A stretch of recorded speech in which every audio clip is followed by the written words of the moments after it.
ব্যানার্জি আমার চ্যানেলের দর্শকদের স্বাগত জানাই। গত ভিডিওতে আমি বলেছিলাম নির্বাচনের ওপরে যে পশ্চিমবঙ্গে হয়তো বামেরা একটা চমকপ্রদ সাফল্য অর্জন করতে পারে, কিন্তু নির্বাচনী ফলাফল দেখা গেল বামেরা আশাতীতভাবে ব্যর্থ এবং বহু জায়গায় তাদের জামানত পর্যন্ত জব্দ হয়েছে। পাশাপাশি তৃণমূল একটা অসাধারণ সাফল্য আবার অর্জন করলো, নির্বাচনী সাফল্য।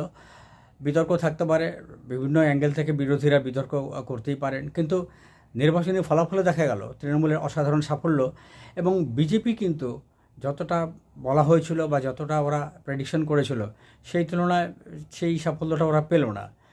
এখন কেন তৃণমূলের এই অসাধারণ সাফল্য এবং কেন বামেদের এই নির্বাচনী বিপর্যয়, এই ভিডিওয়ে সেই ব্যাপারে একটু বিশ্লেষণ করব, আলোচনা করব। সঙ্গে থাকুন। বাংলার লোকসভা নির্বাচনে তিন প্রধান প্রতিপক্ষ ছিল পশ্চিমবঙ্গের শাসক দল তৃণমূল, দেশের শাসক গোষ্ঠী বিজেপি এবং বাম কংগ্রেস গণতান্ত্রিক জোট। এই লোকসভা নির্বাচনে বামেদের ইস্যুগুলি ছিল দুর্নীতি, সার্বজনীন শিক্ষা, স্বাস্থ্য, শিল্প আর কর্মসংস্থান। ছিল কৃষকের ফসলের ন্যায্য দামের মতন জনমুখী দাবিগুলি।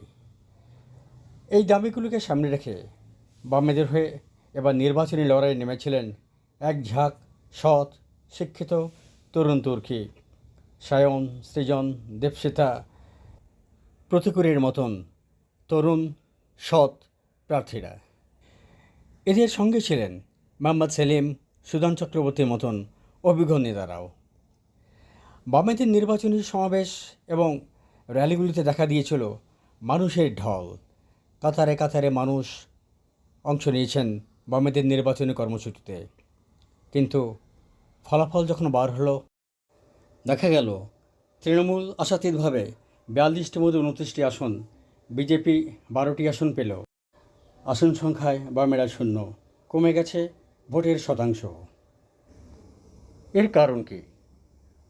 2008-9 পশ্চিমবাংলার সিঙ্গুরে শিল্পঘাতী টাটা বিতরণ, নন্দীগ্রাম আন্দোলনের পরে ক্ষমতায় আসেন মমতা ব্যানার্জির তৃণমূল সরকার। কিন্তু টাটা বিতরণের পর্বে বাংলায় মমতা ব্যানার্জি আনতে পারেননি কোনো বড় শিল্প। ঢুকেছে যেগুলো ছিল সেই শিল্পগুলো বাংলার হাজার হাজার ছেলেমেয়েরা পরিযায়ী শ্রমিক হয়ে বাইরে চলে গেছে কাজের খোঁজে। তাই অফিসে, কলকারখানায় যে স্বাভাবিক কর্মসংস্থান, তার কিছুটা পরিবর্তন ঘটল। পরিবর্তিত হলো ঠিকা চুক্তিভিত্তিতে, সিভিক ভলেন্টিয়ার, 100 দিনের কাজ, নানান রকম সরকারের অনুদান, লক্ষ্মীর ভাণ্ডার, যুবশ্রী, কন্যাশ্রী।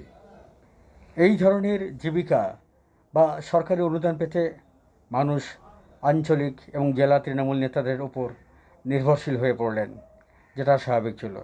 পাশাপাশি গ্রামীণ স্বল্প শিক্ষিত মানুষ বা শিক্ষাহীন মানুষের কাছে, যারা সবজি বিক্রেতা, টোটো চালক, রাজমিস্ত্রি কাজ করেন, তাদের কাছে তৃণমূলের দুর্নীতি অথবা বামেদের শিক্ষা, স্বাস্থ্য, কর্মসংস্থানের দাবিগুলি এই গ্রামীণ মানুষের কাছে অনেকটাই যেন অপ্রাসঙ্গিক। জীবিকার এই রূপান্তরের কারণে তৃণমূলের 100 দিনের কাজের প্রকল্পে কেন্দ্রের বিরুদ্ধে টাকা বাকি রাখার অভিযোগ ব্যাপকভাবে সাড়া দিয়েছিল মানুষের মনে। এই ইস্যুতে অভিষেক ব্যানার্জিদের লাগাতার প্রচার বিপক্ষে গেছে বিজেপিরও।